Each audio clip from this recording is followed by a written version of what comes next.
Comment examiner un enfant? Je pense que c'est ça. Dans le monde idéal, il faut avoir beaucoup de temps. Et parfois, nous, on est un peu pressés.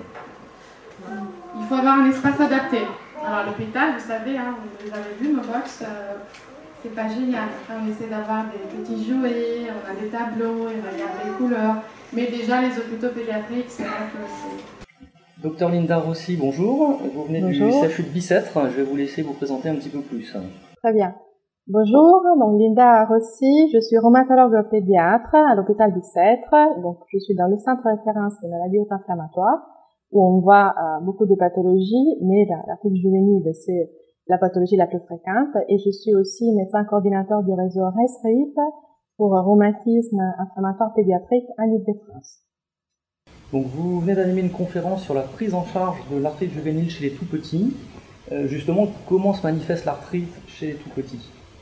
Alors en fait, j'ai choisi de parler de ces sujets qui m'étaient à cœur parce que je pense qu'il y a un gros problème de diagnostic chez le petit, parce que justement les manifestations ne sont pas, je dirais, les mêmes que chez un enfant plus âgé ou chez un adulte. Donc premièrement parce que les tout petits ne se plaignent pas des douleurs, ou en tout cas ils ne sont pas capables de se plaindre des douleurs. Donc la douleur est inconstante ou est très difficile à être détectée. Et puis, parce que l'examen articulaire aussi est différent. Donc, par exemple, le gonflement des articulations, qui est un signe d'arthrite, est parfois difficile quand ils sont un peu petits, un peu potelés. Et donc, ce qui est au premier plan dans l'arthrite chez le tout petit, c'est par exemple la boiterie. Donc, c'est des enfants qui boitent, parce que c'est souvent les genoux ou les chevilles qui sont touchés.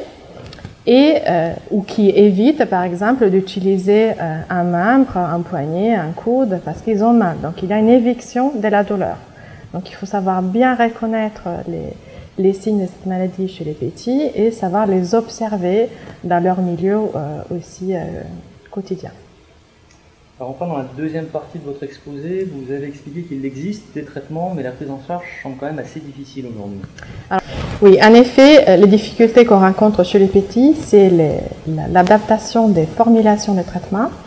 Il y a un groupe pour les anti-inflammatoires, quelques sirops, mais pas beaucoup. Et pareil pour les antalgiques, qui sont en effet les traitements des premières lignes. Donc on passe pour les traitements qui traitent la douleur et l'inflammation. Quand on n'y arrive pas, on peut faire des infiltrations intra-articulaires, c'est-à-dire qu'on injecte des corticoïdes dans l'articulation et on enlève le liquide quand on l'a. Mais là aussi, vous imaginez bien que faire un geste chez un tout petit, ce n'est pas évident. Donc si les petits collaborent, on peut le faire en hôpital de jour avec l'aide de l'anesthésique locale, du masque, du myopa. Mais parfois, on est obligé de faire l'anesthésie générale quand ils sont tout petits ou qu'on a beaucoup d'articulations infiltrées. L'autre problème, c'est les traitements de fond. Donc, quand on n'y arrive pas avec les traitements des premières lignes, anti-inflammatoires et infiltration, on passera au traitement de fond, dans des traitements immunosuppresseurs comme le méthotrexate, qui est très difficile à faire avaler parfois, parce que c'est un comprimé. Donc, on est obligé parfois de passer par la vaso cutanée. Et en plus, il y a une mauvaise tolérance, en particulier au niveau digestif, avec une espèce de angoisse anticipatoire et des enfants qui refusent à un moment donné de prendre leur traitement. D'autres traitements, c'est les traitements biologiques, c'est-à-dire qui ont été fabriqués grâce à des biotechnologies qui se font surtout par piqûre sous-cutanée, parfois par perfusion à l'hôpital, et souvent on n'a pas l'AMM, donc l'approbation pour ces médicaments chez les tout-petits. Donc vous voyez que il faut mettre bien sûr sur la balance bénéfice-risque, mais parfois nous ne sommes pas à l'aise chez les tout-petits d'utiliser des médicaments qui n'ont pas été approuvés par les autorités de santé. Donc on voit bien à travers votre intervention qu'effectivement il existe des traitements possibles. Tout à fait. Mais ça se fait parfois un petit peu en dehors des autorisations.